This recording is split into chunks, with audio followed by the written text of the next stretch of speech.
Welcome to our channel. నమస్కారం. Mega DSC గురించి YSR Congress party అధ్యక్షుడు జగన్మోహన్ రెడ్డి, వైఎస్ఆర్ కాంగ్రెస్ పార్టీ నాయకులు మాట్లాడుతూ పేకాడుకునే వాళ్ళకి డిఎస్సిలో ఉద్యోగాలు ఇచ్చారంటూ విష ప్రచారం మొదలుపెట్టారు.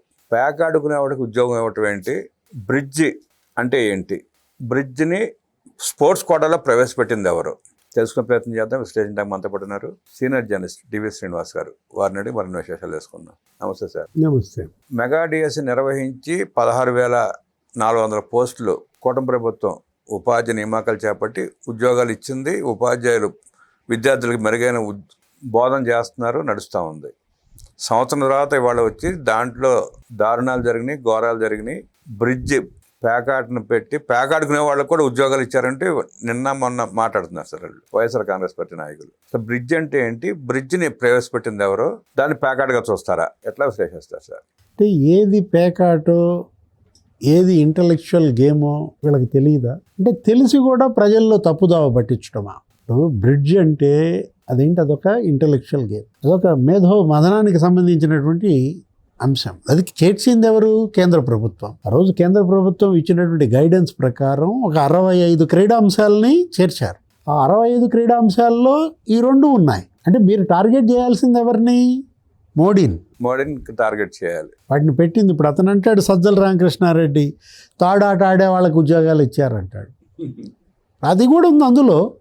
టగ్ ఆఫ్ వార్ అనేది అంటే పోటీలు పెట్టారు, ఆ పోటీల్లో మీరే సర్టిఫికెట్లు ఇచ్చారు. ఇప్పుడు ఒకటంటే ఇప్పటి వరకు ఇచ్చినటువంటి ఈ స్పోర్ట్స్ సంబంధించినటువంటి 36 ఖాళీలు ఉన్నాయి. ఇంకా 421 పోస్టులు ఏమో వచ్చాయి, 381 ఏమో ఇచ్చారు. నిన్న అజయ్ జైన్ ప్రెస్ మీట్ పెట్టి చెప్పాడు, మీరు చెప్పిన ఈ 2 ఆటల్లో ఒకడు ఉద్యోగం రాలా, ఒక్కడు కూడా పోస్టింగ్ లేదు. అటు బ్రిడ్జ్లో కూడా ఎవరికి ఒక్కళ్ళకి కూడా ఉద్యోగం రాలేదు. ఎవరికి అది రాదు. అది గతంలో ఆ ఆటలో మంచి ప్రావీణ్యం ఉండేది. మాకు అక్కడ నన్నపనే వెంకట్రావు ఉండేవాడు. ఆయన అసలు పెద్ద మా లెక్చరర్స్ అంతా ఆడేవాళ్ళు. వైఎస్ఆర్ కాలేజీల్లో మాకు వెంకట్రావు మాస్టారు వీళ్ళందరూ కూడా ఏంటంటే బ్రిడ్జ్ అనేది బాగా చదువుకున్న వాళ్ళు. ఎవరు నేను చెప్తోంది ఎవరు? హేమీలు అనమాట. చెస్ లాంటిదే కదా సార్ అది కూడా బ్రిడ్జ్ అంటే. వీళ్ళ దృష్టిలో చెస్ కూడా ఇదే అనమాట. అంటే క్యాసినోలు నడుపుకునే వాళ్ళకి అదేగా. క్యాసినో నడిపిన వాళ్ళకి బ్రిడ్జ్ గురించి ఏం తెలుసు అంటారా? ఏది క్యాసినో ఏది బ్రిడ్జి? వాళ్ళ కొడాలి నాని. క్యాసినో అంటే మనకు కనపడేది ఎవరు? వల్లభనేని వంశీ, వైఎస్ఆర్ కాంగ్రెస్ పార్టీ. పేకాటను మీరు కదా ప్రతి నియోజకవర్గంలో బాగా డబ్బు చేసుకుంది, బెట్టింగ్లని కదా. జగన్ రెడ్డి కూడా పెద్ద ఫోజ్ ఇస్తా గోల్ఫ్ ఆడుతున్నట్టు ఫోటోలు తీపించుకుంటాడు, లేదంటే ఇంకేదో ఆడుతుంటాడు సార్ అప్పుడప్పుడు.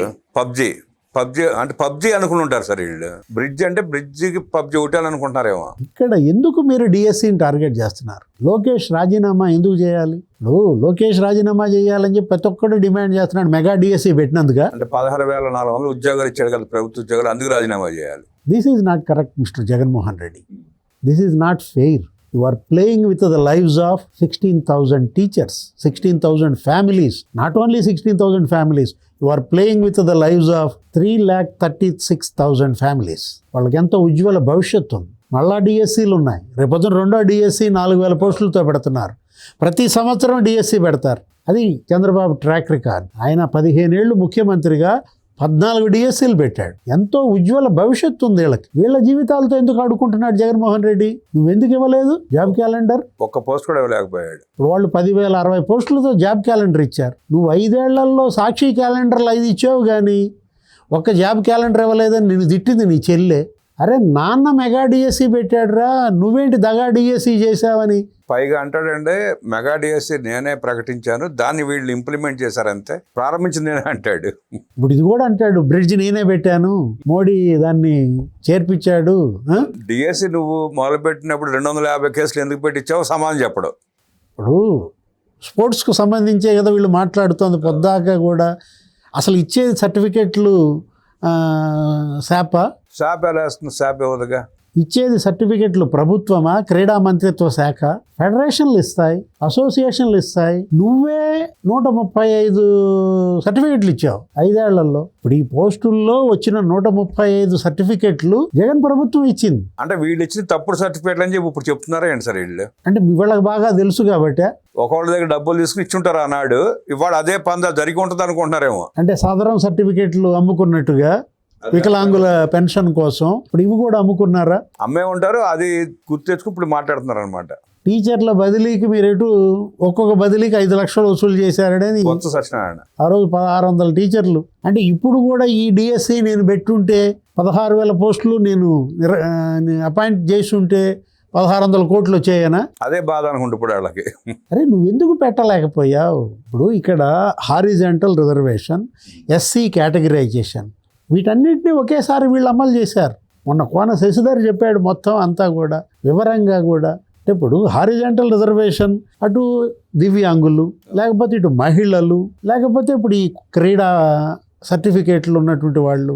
ఎవరో వెంకటలక్ష్మి అని చెప్పి ఒక అమ్మాయి ఉందంటే వెయిట్ లిఫ్టరు, ఆమె ఏంటి బ్రాంజ్ మెడల్ విజయనగరంలో వచ్చింది. ఆమె మీద ఎఫ్ఐఆర్ ఉంది, ఆమెకి ఎందుకు ఇస్తారంట. ఏది వాళ్ళు లేఖ రాశారు, ఏది ఎస్పీకి లేఖ రాస్తే ఎస్పీ నుంచి వచ్చిన సమాధానం ఎఫ్ఐఆర్ లేదని. నువ్వెవరు ఎఫ్ఐఆర్ ఉందని చెప్పడానికి? అంటే ఆ అమ్మాయికి ఉద్యోగం ఇవ్వటం వీళ్ళకి ఇష్టం లేదు, ఏదో ఉంది అక్కడ ప్రాబ్లం అమ్మాయితో, అందుకని అమ్మాయిని అల్లరి చేసే ప్రయత్నం. అంటే ఇప్పుడు అతను ఎవరో ఇంకొకరిని పట్టుకొచ్చారు, ఏది ఏకాంబరం అంట. ఆ ఏకాంబరం చిత్తూరు, అతనికి ఎంత ర్యాంక్ వచ్చింది? 125వ ర్యాంక్ వచ్చింది. యాక్చువల్గా అది సోషల్ స్టడీస్ సబ్జెక్ట్. ఉన్న ఖాళీలు 118, వీళ్ళకు వచ్చింది బీసీడీ. అతను ఆ 118లో బీసీడీకి ఏకాంబరం వర్గానికి ఎన్ని ఖాళీలు ఉన్నాయి? 7 ఉన్నాయి. ఆ 7 నీకు కట్ ఆఫ్ మార్క్ ఎంత పెట్టారు? 114 పెట్టారు, 114. 114 కట్ ఆఫ్తో 5 పోస్టులు వెళ్ళిపోయాయి. ఇతనికి ఎంత వచ్చింది? 125 వచ్చింది. ఆ 2 పోస్టులు కూడా మరి క్రీడా పోటీలకు ఒకటి వెళ్ళింది, లేకపోతే దివ్యాంగులకు ఒకటి వెళ్ళింది. దానికి మనం ఏం చేద్దాం? హారిజాంటల్ రిజర్వేషన్స్ ఇవ్వమని చెప్పింది ఎవరు? కేంద్రం కాదా? కేంద్రం కోర్టులేగా చెప్పింది. ఇప్పుడు గతంలో స్పోర్ట్స్ కింద 2% ఉండే రిజర్వేషన్ని 3% చేశారు. క్రీడాకారులను ప్రోత్సహించాలనేటువంటి ఉద్దేశంతో. లేదు, సాక్షిలో ఇంకోటి ఏది చూపిస్తారు, ఎవరు? నసీమున్, షేక్ నసీమున్, కడప. ఆమెకి ఎంత ర్యాంక్ వచ్చింది? 43వ ర్యాంక్ వచ్చింది. ఏంటి ఆమె కేటగిరీ? మామూలు బీసీఈ కేటగిరీ బయాలజీ. ఆ బయాలజీలో మరి వచ్చేసరికి నీకు 2 ఖాళీలు, నీకు 4వ ర్యాంక్ ఒకటి వచ్చింది, 30వ ర్యాంక్ వచ్చింది, భర్తీ అయిపోయింది. మరి ఆమెకి మరి వచ్చినటువంటి మార్కులు మెరిట్ ర్యాంక్ 43 అయితే వచ్చినటువంటి మరి నీకు అక్కడ 4వ ర్యాంక్ ఉంది, 30వ ర్యాంక్ ఉంది. అంటే 4వ ర్యాంక్ ఎందుకు ఇస్తారు, 30వ ర్యాంక్ ఎందుకు ఇస్తారు? 43వ ర్యాంక్ నసీమునికి ఇమ్మంటారా? సక్సెస్ అయింది, మెగా డిఎస్ సక్సెస్ అయింది సార్. ఉద్యోగాలు నియామకాలు అయిపోయినాయి, విద్యాబోధన బ్రహ్మాండంగా చేస్తున్నారు. దాంట్లో కుంపట రాజేయాలి, బురద జల్లాలి. వాళ్ళ తప్పిదాలన్నీ బయటపడి కోర్టులు చివాట్లు పెడతా ఉంటే, ఈడీ విచారణకు పిలుస్తూ ఉంటే వాటి దృష్టిని, ప్రజల దృష్టిని మళ్లించాలి వాటి నుండి. దానికి ఏదో ఒకటి మెగా డిఎస్సీ అంటాడు, లేకపోతే అమరావతి రైతులు అంటాడు, ఇష్టానుసారం మాట్లాడతారు. కోర్టుకి వెళ్ళారు కదా, ఏ కోర్టు అయినా ఆపమందా? 241 కేసులు వేశారు. 241 పరిష్కారం ఎందుకు చేస్తావు లోకేష్, రాజీనామా చేయంటారా? మనకు అర్థం కావట్లేదు. వీళ్ళు మాట్లాడింది సక్సెస్ఫుల్గా అతను నడిపాడు. ఇప్పుడు యాక్చువల్గా రామబ్రహ్మం గారు మెగా డిఎస్సీ మీద ఫైల్ మీద సంతకం పెట్టి అన్నాళ్ళైంది 1.5 years, 2 సంవత్సరాలు. రేపు జూన్ 12కి 2 సంవత్సరాలు అండి కరెక్ట్. తొలి సంతకం దాని మీద పెట్టాడు సీఎం చంద్రబాబు. అరే మెగా డిఎస్సి నోటిఫికేషన్ వచ్చింది ఎప్పుడు? ఎన్నాళ్ళైంది? 14 నెలలు అయింది. అవును, 1 year దాటింది. ఏప్రిల్ 20 ఆయన పుట్టినరోజు నాడు ఇచ్చారు పోయిన సంవత్సరం.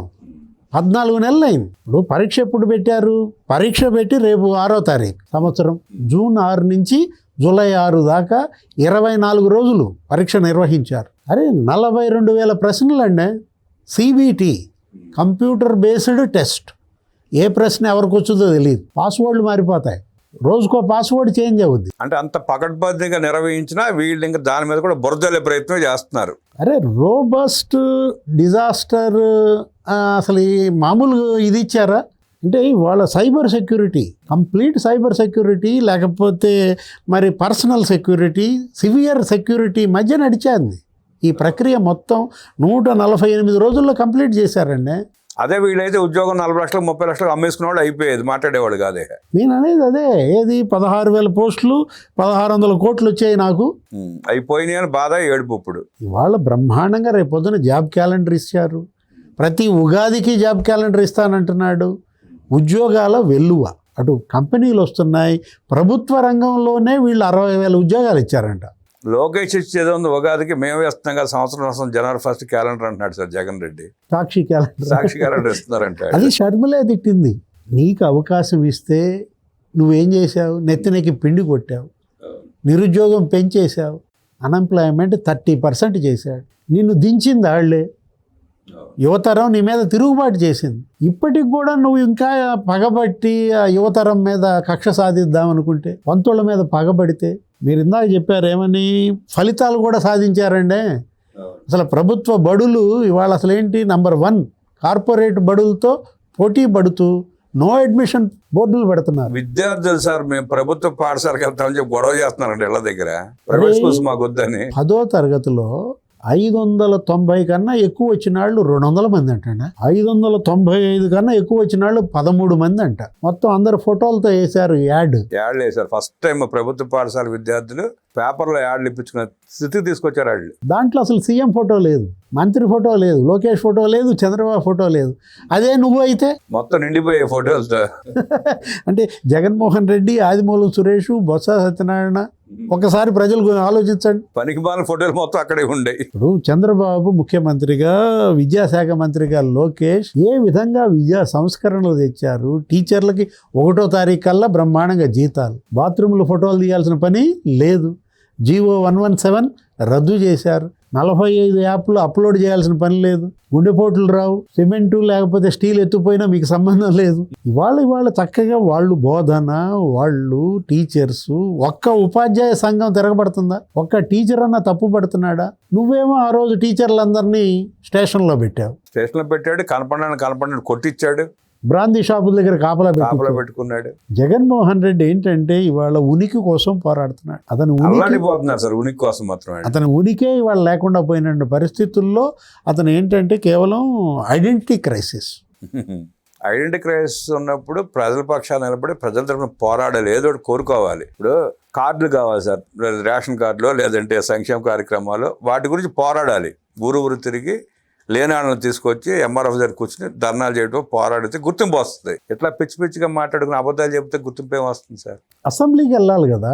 అసెంబ్లీకి వెళ్తే వాస్తవాలు బయటకు వస్తాయి. ఇప్పుడు ఇవన్నీ నువ్వు వెళ్ళి అసెంబ్లీకి వెళ్ళి మాట్లాడావనుకో, ఇప్పుడు ఇవాళ సాక్షిలో వచ్చినటువంటి ఈ డిఎస్సి అక్రమాల గురించో వీటన్నిటి గురించి మీ ఛానల్లో చూపించినవన్నీ నువ్వు వెళ్ళి అసెంబ్లీలో చెప్పు, మీ 10 మంది మాట్లాడండి, ఏం జరుగుద్ది? వాస్తవాలు బయటకు వస్తే రికార్డ్ అవుతుంది. మొత్తం నిలబెడతారా నగ్నంగా?